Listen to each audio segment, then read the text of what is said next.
learning target for today, we're going to be identifying and analyzing data needed to create a school action plan for target students. In the last group, they said we've already got so many action plans in place, and this is nothing that's going to add on to anything that you're already doing. You can streamline whatever action plans you're doing. What we're introducing you to today and tomorrow is a framework for how to address students and getting down to the individual student level. If you look in your implementation manual, section 1, and count back 5 pages or up 5 pages from that, and we do apologize that they're not page numbered, you will find the roles and responsibilities for your school improvement specialist there. And I'm not going to read through all of them, but that'll give you an idea of what the school improvement specialist will be doing that will be helping your schools. They'll be helping, as well as your collaboration coach, develop your action plan, to give you some intervention ideas, to support whatever interventions are already in place and how you can maybe tweak those and make them better. And whatever assistance you need to get your action plan in place.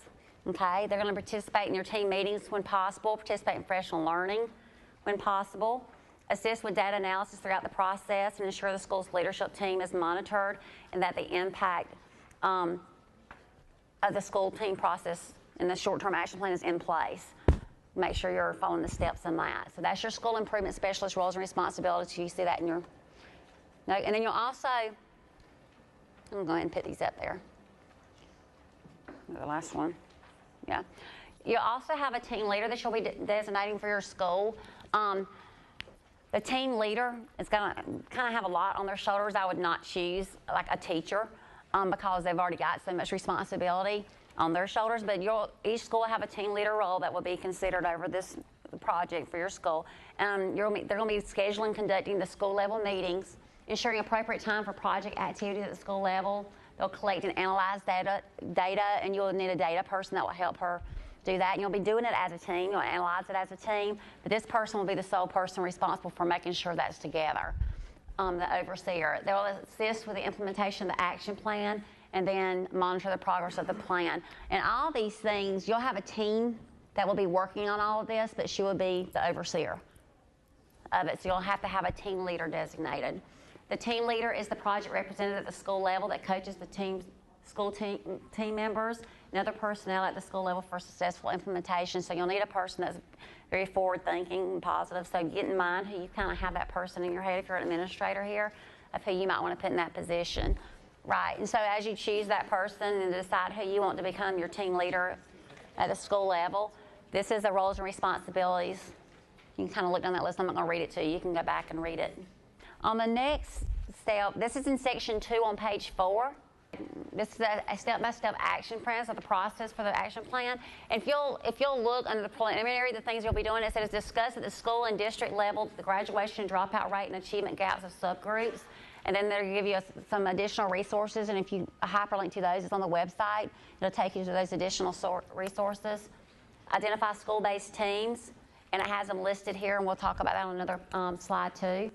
What we really want you to know about this section in your manual is that it is a step-by-step process. So if you get confused about where you are in this process, this takes you step-by-step through what you need to do to be able to complete this. And so you'll see us refer back on screenshots to this section of your manual. And this manual really is a kind of a guide for you in knowing what you need to do and who needs to do what in order to complete this process successfully. These are some possible team members. Some of these are not negotiable for the project. You're going to have an administrator there, whether it's a principal or an assistant principal. If it's assistant principal, make sure there's communication between the assistant principal and the team and the principal, because there might be some decisions that you'll have to make that take a principal making those decisions, such as changing handbooks or making new clubs or changing a discipline form or whatever else. So make sure the principal is always involved and administrator is always involved. The school improvement specialist is a member, team leader, special education teacher, general education teacher, any other teacher, any other representative. We've had probation officer on there. We've had some parents come in and be on the committee. It's whoever you decide based on your area of focus once you go through your data probe. They tell you, kind of guide you in the discussion questions of that guide you what area you need to be focusing on. This right here is the agenda and minutes for this team meeting. This is the last page. This is the last page in your manual. There's also an electronic version of this available. You can use this or not. This is the one that we used for the last 5 years in the project, and because it keeps everything on the same page.